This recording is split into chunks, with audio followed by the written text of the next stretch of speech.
Hello everyone, welcome to Liberebil and welcome to a quick little review here Saturday morning of Honda's new Honda Fit, which we have received recently in South Africa. I have a forward facing camera up and we're just going to chat. I'm going to show B-roll everything I'm talking about. I want to keep this video very simple because a lot of you don't enjoy Liberebil's car reviews, new car reviews. So for those of you who are interested in this car, here's a quick breakdown on the new Honda Fit. I'll tell you things I like, things I don't like, and if I recommend this car over the Polo, which I will be comparing it to a little bit later in the video. Let's kick this video off with the price. This is Honda's 1.5 litre Honda Fit. This used to be called the Honda Jazz in South Africa. I think someone at Honda probably got bored of everyone calling the Honda Jazz an old person's car, and they wanted to bring it a bit more youthful, so they called it the Fit. I don't see anything wrong with the old Honda Jazz's name. I don't know why the name was changed. I would prefer Jazz, but let's go with Fit. That's what they're calling it, so the Honda Fit it is. Because every family member I know who is my uncle or my auntie or so forth and so onwards has a Honda Jazz. So I'm going to be talking about how this car fits for them, because they're the ones that are interested in this car as well. This one starts, the Honda Jazz kicks off at about 329,000 for the comfort. This is the elegance, so 370,000. I can't believe I said 370,700 rand for this elegance. The one above this is the executive, 401,000 rand, and then a whopping 484,000 rand for the hybrid. Other than the hybrid, these 1.5 liters from the base model all the way up to the exec non-hybrid has a 1.5 liter 4-cylinder engine with VTEC Earth Dreams or so they call it. We have 80 I'm checking my notes, 89 kilowatt and 141 newton meters, a wheezy 141 newton meters of torque, which means this little Honda Fit makes a sound like this.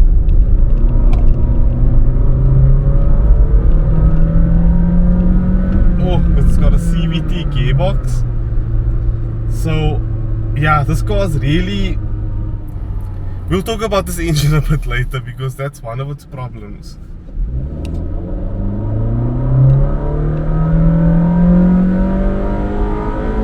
Oh no. It pulls quite strong, but the minute you have two people in this car, that little newton meters of torque really shows itself. But let's continue first with all the specs. We have a teeny tiny 40 litre fuel tank. Wish it was 50. I think that would have really helped the range out a lot. It means you're stopping quite a bit at the fuel at fuel stations of this car if you drive a lot. 6 litres per 100 kilometers. That's been showing me. Honda claims 5.5. 5-year warranty and 6-year and 4-year service plan. Now I can finally start talking about a few of my personal opinions about the Honda Fit, now that all of the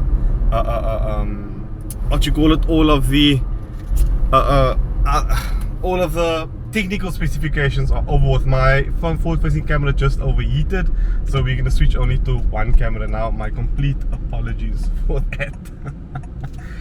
So the looks, I like the look of this car. We've got LED lighting right around, lovely LED headlights or xenon headlamps. I really like the way this car looks. I think Honda kept it very neutral. The front of the car almost looks like a little English bull terrier, you know, with the underbite. I think Matt Watson said it as well in the Car Wow video. Doesn't mean I don't like the way it looks. I think it looks really good. A lot of glass in this car. You've got a lot of glass right around the car. It gives it a real like glass house effect almost. But yeah, I like the wheels on this elegance. The base model comes with it as well. I like the tail lights. I think the look of the car is really cool. Honda's made this car look really youthful and it appeals to a lot more people. The previous one looked a bit more aggressive. I'd have liked to see that aggression inside the Honda Fit, but I think they're trying to just keep the car as neutral as possible. Let's move to the inside of the car. where we have a really quirky interior. But let's start here in front. The seats, very comfortable. The ride quality, excellent. I'm jumping with the ride quality, let's not go there yet, Nias. A screen in front of me which shows my revs, speed, and all the data below that. So my trip computer, liters per 100 kilometers, and I can then customize that with a button here, speed and time, audio, phone, navigation, seat belts, no content, or just range and fuel. Cup holders right by the air vents, so that can kind of show a good thing or a bad thing with design. If you have a coffee there, on a cold day, on a warm day, it means you're gonna make that coffee cold quite fast. If you have a cool drink there on a cool day, that's kind of when it works really well, so it keeps your cool drink cool. The air vents in the center is in the way of this touchscreen here, so its air path is kind of obstructed. You can't have it blow nice in the center of the car. It's kind of always blowing on top of you. The touchscreen on this car is much improved over the previous generation. You've actually got Android Auto, Apple CarPlay here now, and nice clear buttons. Everything is nice and easy to use. Connecting my phone as a doddle. The dashboard looks like a table, so you can eat off from it like an old Hondas. I really like that. I do think the vents could have been higher up. It would have been better.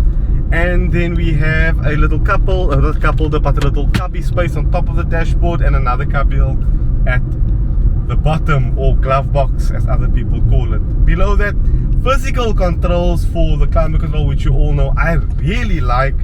2 USB ports, space for your phone, an economy button, handbrake and auto hold.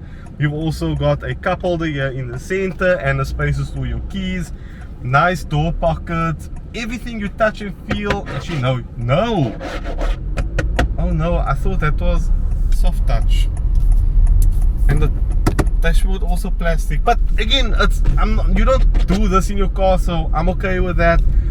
Very nice interior. The seats, especially with the cloth coupled with the pleather, like things on the side, I really like. I threw some fuel in because this car is leaving tomorrow, and I can continue with my talk about comfort and now things I don't like about this car, which is quite a few, and it makes me angry because Honda is such a good car company, but they get it wrong. So here's something in this car that just completely upsets me, and it's the sound system. 370,000 rand, actually no, 484,000 rand on the hybrid, and you only get 4 speakers, no tweeters. Like, who at Honda said, you know what, our car doesn't need tweeters, our car doesn't need another mid-range driver in the door, our car doesn't need a good sound system for its asking price. And that for me doesn't show like that attention to detail, you know. Like, you come into a base Polo and you have a pretty decent sounding sound system. You climb into, and it's already very expensive, more expensive than the 1 liter R-line Polo in the hybrid form of this car, and you don't have tweeters. Like, it's just such an oversight for me that grinds my gears a little bit. The other thing that I don't like about this car is the rattles now and again. On certain roads, this interior will just jiggle about, and then I'm like, interesting. And that brings me on to this car's engine.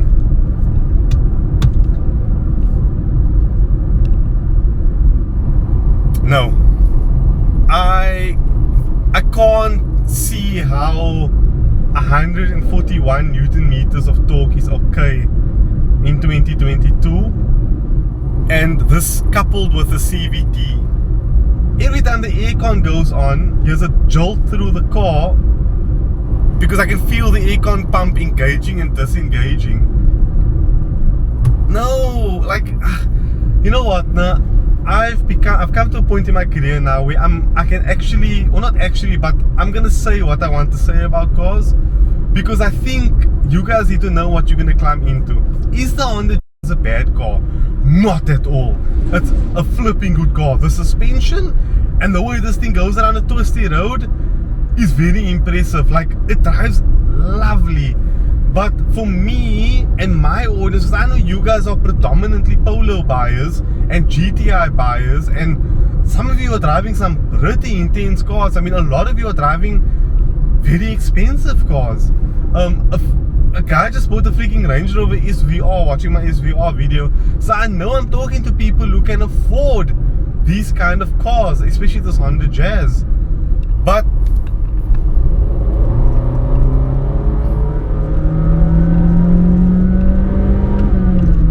this car is just being pulled by the leash by this CVT transmission, and I have to admit, I really don't like it. I think that it needed a torque converter or a dual clutch or a manual, but you can't have manual because senior people and also people who just want to drive in Cape Town in traffic don't want to be struggling with a clutch and a gearbox all the time. So my conclusion is Honda Jazz or Polo 1 litre TSI at the same price of 370,000 Rand. Polo 1 litre TSI, because it's just an overall more refined car. It's got a nicer sounding sound system, it's a bit more comfortable, it rides a bit better. You get a dual clutch, so it doesn't have this. I couldn't even overtake with this car. Like, my passenger was getting annoyed with me because I kept trying to overtake this weekend and I couldn't because I had to wait for the gearbox first to do its thing. So yeah, I think the hybrid is going to be a much nicer car, and I think that you really need to test drive this car properly first before you make a purchase decision.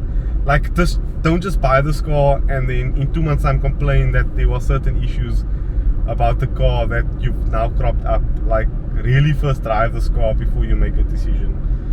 So yeah, that is my thoughts on Honda's Honda Fit. Overall a great car, but throttled by three things in my opinion. It's engine, its transmission, and its sound system. It should have been better at this price point.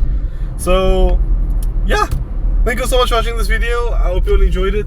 Be free, be you. Liberebil out.